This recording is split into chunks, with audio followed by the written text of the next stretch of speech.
OnePlus 10 Pro बहुत ही silently launch कर दिया गया और यूजली हमने देखा है OnePlus के फोन्स में काफ़ी ज़्यादा हाइप बनाई जाती है, लेकिन इस बार ज़्यादा हाइप नहीं बनी। आप सबको मुझे लग रहा है 90% को पता भी नहीं होगा कि OnePlus 10 Pro लॉन्च हो चुका है और जिसकी प्राइसिंग पिछले साल से सिर्फ और सिर्फ 2000 रुपीज़ इंक्रीज करी है। आखिर ऐसा सब कुछ क्यों हुआ, ये जानने के लिए पूरी वीडियो देखते रहें। हमने यूजली देखा कि OnePlus के जब भी फोन्स नए लॉन्च होते हैं तो यूजली 5 to 10,000 रुपीज़ का फर्क होता है, लेकिन इस बार सिर्फ और सिर्फ 2000 रुपीज़ ही प्राइस इंक्रीज किया गया, जिसमें कि बहुत सारे डिग्रेडेशन भी करे गए हैं। उसमें से अगर सबसे पहले की बात की जाए तो वो है no water and dust resistant rating. पिछले OnePlus 8 Pro, 9 Pro इन सब में IP68 water and dust resistant rating होती थी, लेकिन OnePlus 10 Pro ग्लोबल वर्जन में इस बार नो IP68 रेटिंग नहीं है, कोई भी water and dust resistant rating नहीं है, जो कि मुझे लगता है कि आपको देनी चाहिए। अगर आप 67,000 रुपीज़ का एक फ़ोन दे रहे हैं तो water and dust resistant usually होनी चाहिए, और स्पेशली अगर पिछले वाले में थी तो आपको स्किप नहीं करनी चाहिए। नहीं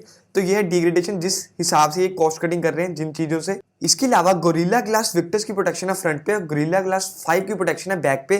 तो यूजली गोरिल्ला ग्लास विक्टर्स हम कह सकते हैं टफेस्ट ग्लास है जो अब तक का बना है। तो हाँ, यूजली दोनों साइड्स विक्टर्स होनी चाहिए थी, लेकिन एक साइड गोरिल्ला ग्लास 5 दी गई है जो कि विक्टर से थोड़ा ज़्यादा कमज़ोर है, इस कारण भी कॉस्ट कटिंग की गई है। इसके अलावा भी लेटेस्ट वाईफाई के स्टैंडर्ड्स नहीं दिए गए, वाईफाई 6 ही आ रहा है, उसके स्टैंडर्ड्स नहीं दिए गए। इसके अलावा हम सबको पता है OnePlus के कैमरा ज़्यादा अच्छा परफॉर्म नहीं कर पाते।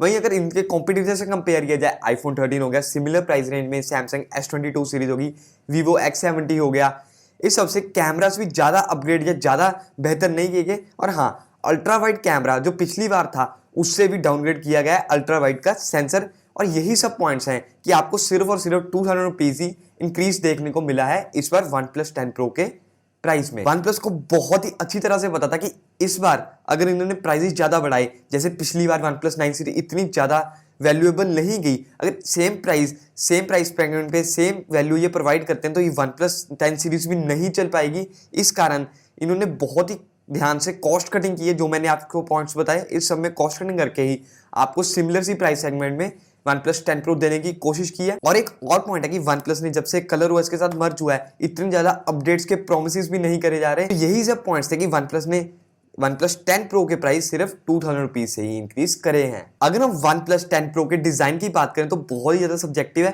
किसी को पसंद आ सकता है, किसी को नहीं पसंद आ सकता। मुझे पर्सनली इतना ज्यादा बेकार भी नहीं लगा, लेकिन बहुत बढ़िया भी नहीं लगा।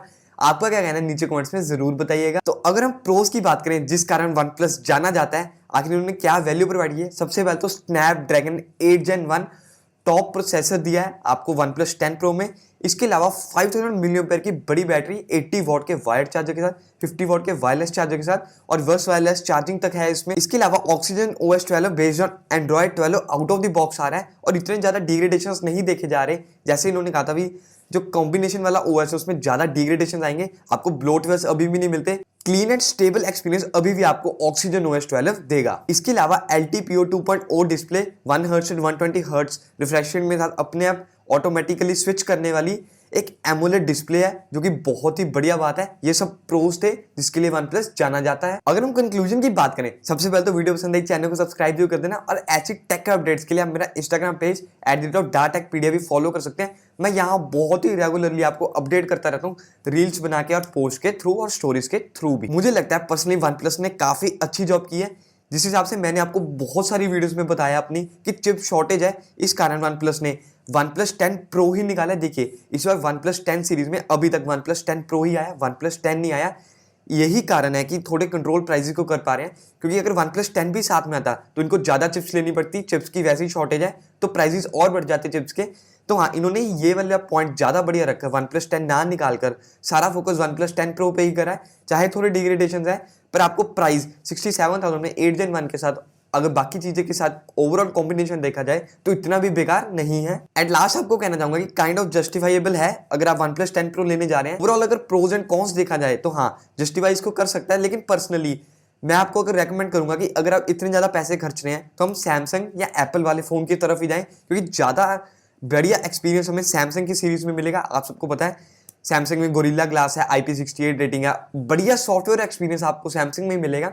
एप्पल के आप सबको पता है यही सारे इसके प्रोज होंगे, तो हाँ, पर्सनली अगर उनसे कंपेयर किया जाए तो मुझे स्टिल लगता है कि एप्पल और सैमसंग ज्यादा बढ़िया परफॉर्म कर पाएंगे वन प्लस 10 प्रो से। मुझे लगता है अगर आपके पास वन प्लस 9 प्रो है तो ऐसा कोई भी पॉइंट मुझे नहीं लगता पर्सनली कि आप अपग्रेड करें वन प्लस 10 प्रो पे।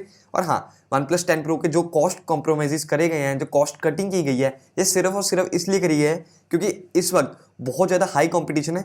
आप सबको पता है नथिंग वाले फोन्स भी आ रहे हैं, कॉम्पिटिशन बहुत आई है क्योंकि नथिंग के फोन्स आ रहे हैं, GT2 Pro आ रहा है, Xiaomi 12 Pro आ रहा है। तो हाँ, इस कंपटीशन से देखा जाए तो कॉस्ट कटिंग की है वन प्लस 10 प्रो ने। मुझे लगता है कॉस्ट कटिंग करके थोड़ा वन प्लस ने ठीक भी किया है कि जिस हिसाब से चिप्स के शॉर्टेज हो रही है उस हिसाब से प्राइस को थोड़ा कंट्रोल करके थोड़ी कॉस्ट कटिंग की जा रही है। तो हाँ, काइंड ऑफ जस्टिफाइबल है, मैंने जैसे आपको बताया, पर लेकिन पर्सनली मैं रेकमेंड आपको सैमसंग और एप्पल ही करूंगा। अगर आप वन प्लस के ही फैंस हो और आपको वन प्लस का ही फोन लेना है तो मैं आपको कहूंगा कि वन प्लस 10 अल्ट्रा, जो भी इसमें कॉन्स थे, वन प्लस 10 प्रो में जो भी मैंने आपको कॉन्स बताए, वाटर डस्ट रेजिस्टेंट जो भी थे, वो आने वाले वन प्लस 10 अल्ट्रा जो इनका अल्ट्रा फ्लैगशिप फोन होगा वहां पे पूरी तरह से ओवरकम कर दिए जाएंगे। तो हाँ, अगर आप वन प्लस 10 प्रो लेने की सोच रहे हैं तो मैं आपको कहूंगा कि वन प्लस 10 अल्ट्रा के लिए जरूर वेट करें। दोस्तों, आपका क्या कहना है वन प्लस 10 प्रो के बारे में? क्या one plus 10 pro over Samsung and Apple लोगे? नीचे कमेंट्स में लिखना ना भूलिएगा। अगर आपको कोई भी और पॉइंट होगा नीचे कमेंट्स में जरूर लिखेगा। अगली बार मिलेंगे ऐसी नई वीडियो के साथ, तब तक के लिए थैंक यू।